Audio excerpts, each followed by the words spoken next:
खाक में मोहब्बत आने वो कैसे लोग थे। गुरुदत्त भारतीय हिंदी सिनेमा के एक मशहूर डायरेक्टर, एक्टर, प्रोड्यूसर माने जाने वाले एक मशहूर कलाकार। जी हाँ, आज के फेयरफ्लेक्स एंटरटेनमेंट की फिल्मी बातें कार्यक्रम में हम लेकर आए हैं सिनेमा जगत के मशहूर एक्टर गुरुदत्त से जुड़ी कुछ फिल्मी बातें। हम आपकी आंखों में। जी हाँ, इस महान अभिनेता गुरुदत्त का नाम आते ही बूढ़े पीपल की छांव में बैठा कोई उदास कवि याद आता है, जो अपनी सांसों में समय की नमी लेकर कहानियां बुनता है। उस तहजीब से, उस संस्कृति से। 9 जुलाई 1925 को जन्मा ये कलाकार असल में वसंत कुमार शिवशंकर पादुकोण था, मगर समय ने उसे गुरुदत्त नाम से पहचान दी। जी हाँ, गुरुदत्त के 100वें जन्मदिन पर Indian film festival of Melbourne ने उन्हें सम्मानित करने की घोषणा की है। फिल्म फेस्टिवल 2025 में गुरुदत्त की फिल्म प्यासा और कागज के फूल जैसी क्लासिक फिल्मों की विशेष स्क्रीनिंग की जाएगी।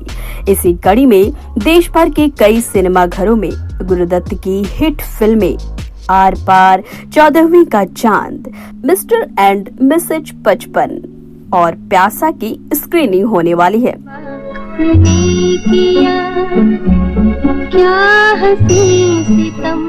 ये स्क्रीनिंग अगस्त में होगी, लेकिन आज इतने सालों बाद भी भारतीय सिनेमा को गुरुदत्त की जरूरत आखिर क्यों पड़ी, हम बताते हैं।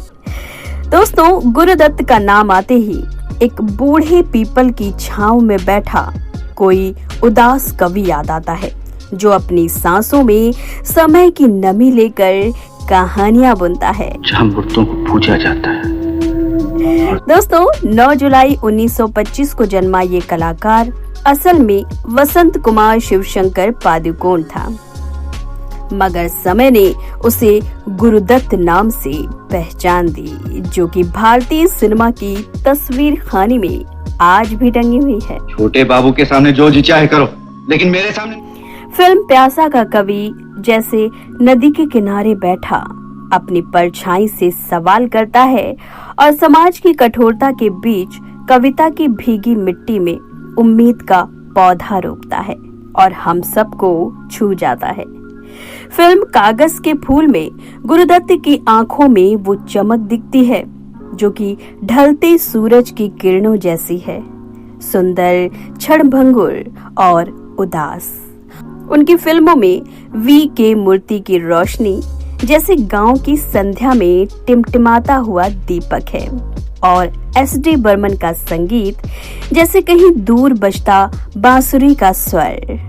ये सब मिलकर दृश्य को कविता बना देते हैं। चाल चलन में संभालूं या न संभालूं। गुरुदत्त की कला में लोक की पीड़ा है, जैसे किसान की मिट्टी में दबा वो बीज जो कि बारिश की आस में पड़ा रहता है। उनके दृश्य जैसे स्याह आसमान में उड़ता अकेला पंछी, जो दर्शक के भीतर कहीं घर बना लेता है ना? लेकिन एक बात सफा सफा कह देता हूँ, मुझे हम दोनों में से एक को चुनना पड़ेगा।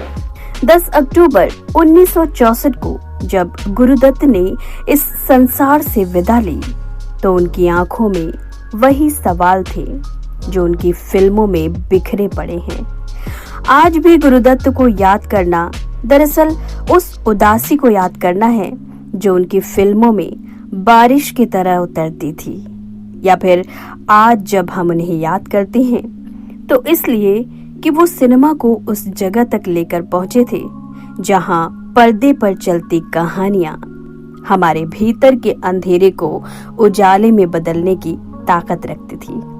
जी हाँ दोस्तों, ऐसे थे हमारे गुरुदत्त और उनकी फिल्मों की कहानियां। उनके अभिनय, उनके डायरेक्शन और उनके गीतों से सजा ये सिनेमा जगत आज भी उन्हें उसी शिद्दत से याद करता है। ये मेरी जाती चीज है, इसमें आपको बोलने का कोई हक नहीं। वाकई चौधरी का चांद। अरे भाई, पसंद है तो तुम्हारे लिए भी आ जाएगा। तो दोस्तों, आपको हमारे ये वीडियो कैसा लगा हमें कमेंट करके जरूर बताइएगा।